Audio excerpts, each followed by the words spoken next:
Так, ассаламу алейкум.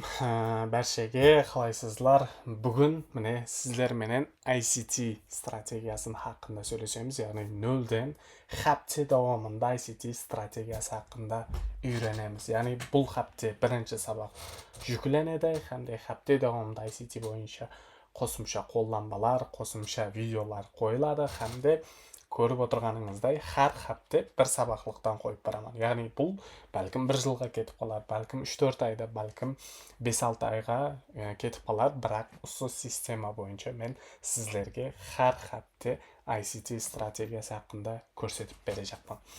Так, бүгінгі сабақлықта ICT өзі неден бастаймыз? Яғни Inner Circle Trade, яғни ICT бұл сол инглис трейдері Майкл Хаддлсон тараптан ойлап табылған, яғни ол 2013 жылдан бастап саудаға кіріп бастаған. Сол уақытта жиені яки болмасам сондай ағайынды тарапынан біргелікте сол қызығып, сол бойынша сауданы әмілге асырып бастаған. ICT Майкл Хаддлсон тарапынан ойлап табылған уақытта жүді құрамалы емес еді. Одан кейін және бір инсанлар қосымша тәрізді ICT-ді еледі рауажландыруға өтті. Бұл сабақлық сілерге не үшін керек? ICT стратегиясы бойынша жақсы сауданы әмелге асыру үшін керек деп ойлаймын. ICT-ді ойлап тапқан адамның айтуынша базар алгоритмнан барады. Яғни алгоритм дегені buy side, sell side. Яғни базар пулдан барады. Liquidity бұл пул деген. Яғни har бір ликвид бар жерде пул бар. Демек, алгоритм бойынша базар харекетленетұғын болса, біз ликвидларды, яки болмаса FVG-ларды толтырып харекетленуіміз керек деп келтіріп өткен. Яғни ICT-дің пікірінше бұл толық форматта болғанлығы үшін жақсылап естің алгоритм базарда бар. Яғни тиісілі бір алгоритм базарда болғандықтан ликвидлар қалып кетеді. Сол ликвидларды алып, яки болмаса FVG-ларды толтырып базар харекетленеді деп айтып өтілген.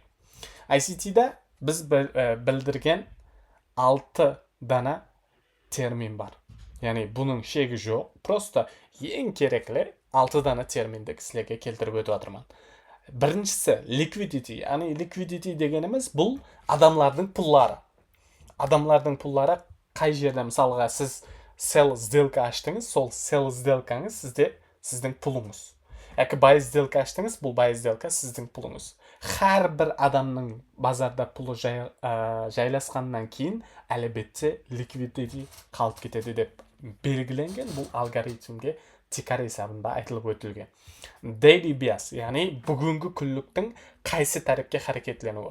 Яғни күн яки buy харекетленеді, яки болмасам sell харекетленеді деген мәністе ісіліп шығылған. Market structure бойынша сауда қылынған уақытта әлбетте базарда структурадан ібарат екенлігі, яғни базар трендті қайсы трендке қарап кетеді, sell тренд кетеме, яки buy тренд кетеме, бұл хақында айтылып өтілген.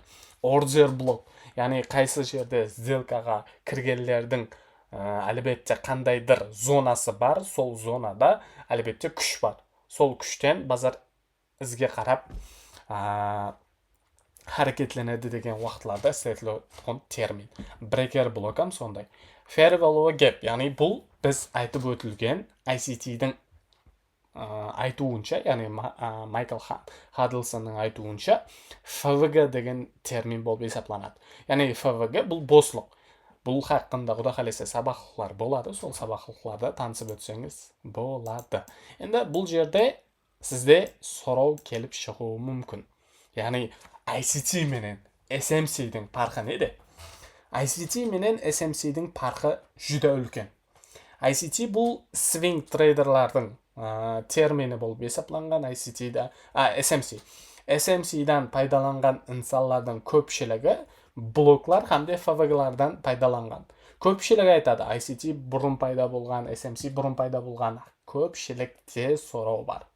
Hamda жақында көргеніңіздей бізде өзбек трейдерларының ең күшлі уәкілдерінен бірі Фирузбек Алиев өзінің пікірін білдіріп өтті. Хәмде бұл пікірге менің жеке ойым бар. Яғни базарда 100% істейтұғын стратегия жоқ. Просто конкретно моментінен саудаға кіріп, моментінен саудаға шығып кететұғын адамның өзінің харекет ететұғын жөнелісі бар болғаны. Мен тренд линия істемейді демеймін, істейді тренд линия. Яки SMC істемейді демеймін, істейді. Хаммесінің істейтін зоналары бар. Бірақ біз әлбетте SMC менен ICT-дің парқын біліп алу үшін осы нәрсені мен сабақлыққа қостым. Көпшілік айтады, SMC бірінші пайда болған. Жоқ, ICT бірінші пайда болған, сол тәрізді аңсатылау қылынған, хамде курс сату сипатында SMC ойлап табылған. SMC-да білесілер break of structure, яғни бос деген термин бар, хамде чоч деген термин бар. Бұл қандай болады? Break of structure бұл трендтің давам етуі хамде структураның бұзылуын айтады. Бұны графикте реально көрсетіп беремін. Яғни break of structure дегеніміз минимал бұзылуы хамде структураның давам етуіне айтылады. Ал бұл жерде именно SMC-дағы моментті көрсеткен мен. Яғни SMC бос болды. Енді біз әлбетте OT зонадан, яки болмасам OB зонадан бай кіреміз деген уақытта біздің стопымыз тұрып кетеді. Неге? Себебі базар алгоритмнен ібарат деп айтылды. Яғни алгоритм бойынша сауда істеген уақытта бізде тек қана buy side, қандай sell side деген терминдер бойынша істейміз. Бұл ICT-ға тиесілі. Мен SMC-де 100% істемейді демеймін, істейді, бірақ әлбетте өздерінің шарты бар. Мен бұл жерде SMC жамалап атқаным жоқ. Просто SMC менің пікірімше retail трейдерлардың стратегиясы болғаны. Яғни керек емес стратегия деп ойлаймын. Енді мен ICT-ға қайтамын. ICT-да не үшін именно бұл нәрсені алдым? Бұл жақында болған жағдай. Алтында сілерге мысал ретінде алдым. Алтында жақында болған жағдай ICT-да күшлі ахметке ие болды.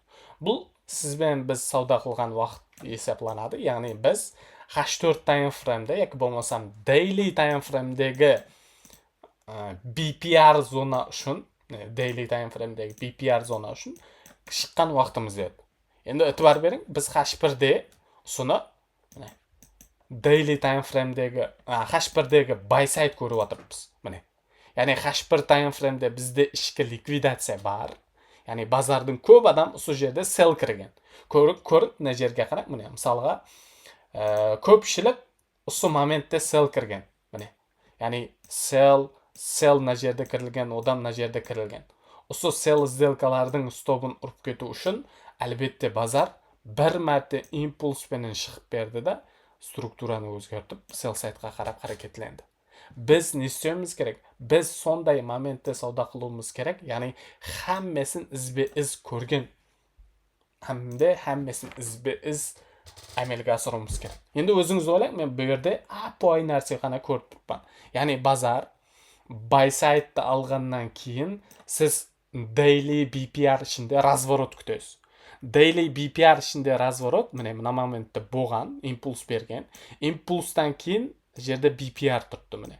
BPR-дан кірмейсіз. Яғни бұл жерде бірінші саудаға кірілмейді. Неге? Бірінші тасдиқ әрдайым фейк болады. Сол нәрсеге бар берің. BPR-дан кірмедік, тасдиқ берді, ішкі ликвидацияны бір мәрте шешті, әмде разворот көрдіңіз ба? Ақырғы моментте бізде OB зонадан реакция бар мына жерде. Көрдіңіз ба? Ақырғы моментам сізге келеді, яки болмаса мына жерде ұстап алуға шансларыңыз бар, тасдиқпенен. Просто бұл жерде сіз бағытты анық білуіңіз керек. Яғни бағыт daily BPR-ға базар шығу, daily BPR-ға базар шығу, хамда ликвидларды алып кетуі. Мен сілерге бұны H4 таймфреймде жеткізіп өттім. Яғни H4 таймфреймде өткен хапте давамында мен сілерге точно мына жерде айтып өттім. Яғни daily таймфреймде бар берің, daily-да FVG бар дедім. Өткен 4-ші, яки 4-ші күндік саудада. Daily FVG бар дедім. Daily FVG-ні базар алғаннан кейін H4-те біз күшлі sell көреміз дедім. Әмде бұны H1-ге өткізіп, мен сілерге анализ қылып бердім. Яғни мен айттым, H1 таймфрейм ликвидацияларды шешіп болды. Базар ликвидацияларды шешіп болғаннан кейін мен не көріп тұрмын? API тілде айтамын сіздерге. API тілде мен buy side алынғанын көріп тұрмын. Buy side алынды ма, кейінгі қарекет просто sell side болуы керек. Соның үшін мен 15 минутлық таймфрейм есіңізде болсын. Есіңізде болса, әлбетте мен 15 минутлық таймфрейм FVG-на сызып, сол жерден sell деп бергенмін. Төбеге шыққан тағдырде де sell кетеді деп бергенмін. Көрген болсаңыз егер. Көрдіңіз, 15 минутлық таймфрейм FVG-на тек қана сая менен толық толтырды да, денесі төменде жабылды. Кетті, разворот, момент, дальше ағып кетті, көрдіңіз. Мына моментте де сондай, қараң, бір затқа бар берің. Көпшіліктің стопын ұрған халда, яғни көпшілікте sell сделка қалмады. Енді айтуыңыз мүмкін, buy side, sell side'тың не парқы бар сонда? Break of structure бар ғой ол жерде. Парқы жоқ қой, неге өйтіп айтып атсаң деп айтуыңыз мүмкін. Енді мен сізге бір нәрсе айтып өтемін. Үзірлі болсын. Яғни, мына зонада көпшілікте sell бар, дұрыс па? Мына зонада көпшілікте sell бар. Енді мына зонада көпшілікте sell бар. Сол sell сделкалардың стопларын базар ұрмағанша sell жүрмейді, ойламаң. Яғни қазір көпшілік мына жерде buy кіріп атырмыз, дұрыс па? Мысалы, моментте мына жерде бір сағатлық таймфрейм. Көпшілік buy кірдік кеше. Әттекі өзіме мына моментте өзіме buy кірдім. Бірақ не қылдым? Сағат 12:00-де мен болды шығып кеттім, демаламан деп жаздым ба? Білебедім, себебі минималда ликвидация жүді көп міне. Жүді көп ликвидация бар. Базар не қылды? Просто моментінде қайда алмастан ликвид тастап кетті. Яғни бұл келешек үшін. Сіз дәлше төменге түсіп кете бермейсіз. Базар әлбетте өзінің жөнелісін өзгертіп, байға харекетлеп баслайды. Сол кезде мына жерде sell кіріп қоймаулық үшін мына жер бізге buy side есептелінеді. Қазір мен сізге реально айтамын, егер базар бағытын бірінші күні әлбетте өзгертіп беретін болса, мен мына жерді өшіремін. Базар әлбетте бағытын өзгертіп беретін болса, sell side алынғанлығы үшін біз buy side'қа шекем шығып кету дәрежесін алуымыз мүмкін. Әлбетте бұл трендке байланысты. Тренд өзгеру керек. Бұны API тәрізді күміспенен бірдей қылып әперемін. Міне, көрдіңіз ба? Күміс біздегі H4-тегі минималды алмады. Міне. Яғни, бар берің 6.00, 19 март 6.00-ді күміс алмады, бірақ 19 март 6.00-ді алтын алды. Бұл жерде не бар? Бұл жерде просто SMT бар. Яғни Smart Money Tool. Бұл сабақлығам құда қалесе сілерге қойылады. Просто сілерге сабақлықтың кеңірек түсінік мәнісінде беріп кетіп. Яғни ICT, SMC-ге қарағанда өзінің істеу дәрежелері менен өзгеше. Сіз SMC-дағы мына жердегі ордер блоктан саудаға кірсеңіз, әлбетте стоп аласыз. Неге? Себебі бұл ликвидацияны азғана шешіп реакция берді, sell бәрібір. Көрдіңіз ба? Себебі общийда тренд sell еді міне. Міне, тренд sell болған. Соның үшін әрдайым бар берің ICT менен SMC-дің өзгешелігі жүді көп. Енді кейінгі түсіндірмеге өтемен, яғни ICT мен SMC-дің парқларын айтып өттік. ICT именно төбедегі терминаларды ізбе-із біз сабақлық тәрізінде өтіп берем.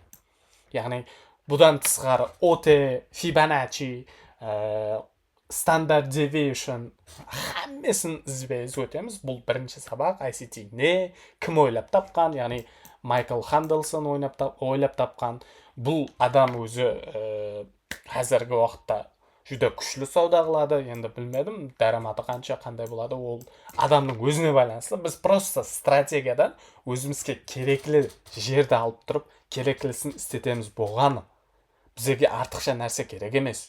Реально айтамын, ICT-де сілерге хаптелер давамында үйретуімнен мақсат, ICT-дан кереклі жерін алың, қалғаным болды керек емес. Яғни біреудің дараматымен қызығу шарт емес.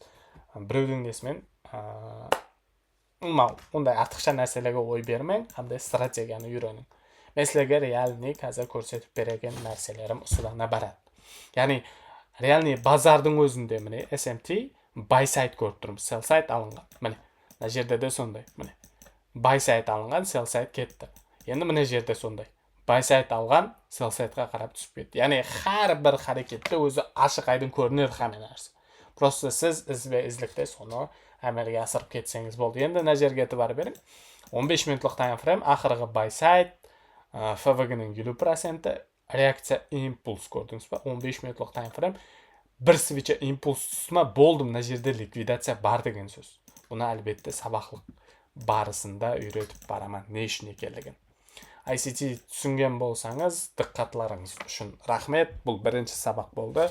Albatta qancha kamchiliklar bo'lsa, uzr so'rayman. Keyingi saboqlikqa yaxshilab tayyorlanib, likvidnost sabog'ini to'liq chotga qilib o'rganamiz. Barchaga rahmat. Sog' bo'ling, salomat bo'ling.